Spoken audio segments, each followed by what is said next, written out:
একটা কাহিনী মনে উঠলো, এই জন্য বলি। আরে মেরে দোস্ত, রাগ হয়ে যাবেন? আচ্ছা, আমরা যে দাড়ি ছাড়ছি কি জন্য? ইয়ং থাকার জন্য তো? কি সত্য তো? কি থাকার জন্য? ইয়ং। আচ্ছা বলেন, বয়স কি আমাদেরকে এক সময় ইয়ং থাকতে দেয়? কি একটা পর্ব আসে, দাড়ি না থাকলো দুনিয়া বলে বুড়া, ঠিক না? দুনিয়া বলে বৃদ্ধ, বলে না? বলে না? কিন্তু আল্লাহ উম্মতকে দাড়ি দিয়েছিলেন জান্নাতে যাওয়ার জন্য। বিশ্বাস হয় না?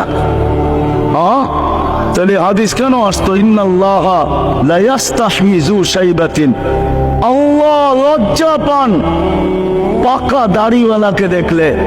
তো আল্লাহ যাকে লজ্জা পান লাম ইউআযিব, আল্লাহ তাকে শাস্তি দেন না। প্রমাণ আছে, কিতাবের ভিতরে লেখা আছে। এক মুহাদ্দিস মারা যাওয়ার পরে আল্লাহ জিজ্ঞাসা করছেন কি নিয়ে আসছস? কিচ্ছু নিয়ে আসতে পারি না, সাদা দাড়ি নিয়ে আসছি। আল্লাহ রাগ হয়ে গেছে, সাদা দাড়ি? আবার জোরে বলতেছে কিচ্ছু নিয়ে আসি না, সাদা দাড়ি। কেন? আমি না অমুক থেকে শুনলাম, অমুক না অমুক থেকে শুনলো, অমুক না অমুক থেকে শুনলো, অমুক না অমুক থেকে শুনলো, উনি আপনার রসুল থেকে শুনলো, আপনার রসুল জিবরিল থেকে শুনলো, জিবরিল আপনার থেকে শুনলো, তারপরে এই হাদিস বয়ান করলো।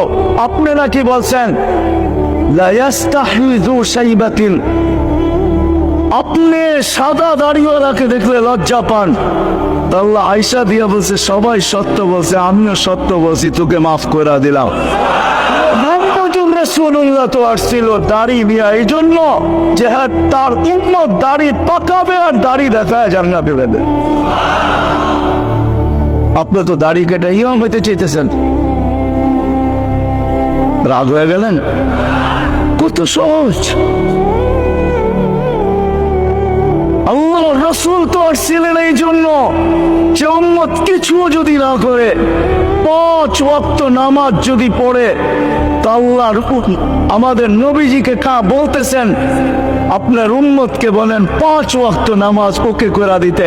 ইদা সাল্লু ওয়াসাল্লু ওয়াসাইউল আমাল, 5 ওয়াক্ত নামাজ যদি ওকে করে দিল, তো আমি জীবন ওকে লেখা দেব, জীবন কমপ্লিট লেখা দেব। আসছিলেন 5 ওয়াক্ত নামাজ পড়েই জান্নাতে যাওয়ার জন্য। আর যদি কিছু নাও করে, 5 ওয়াক্ত নামাজ যদি পড়ে, উম্মত কয়জন পড়ে? আল্লাহ ডাকে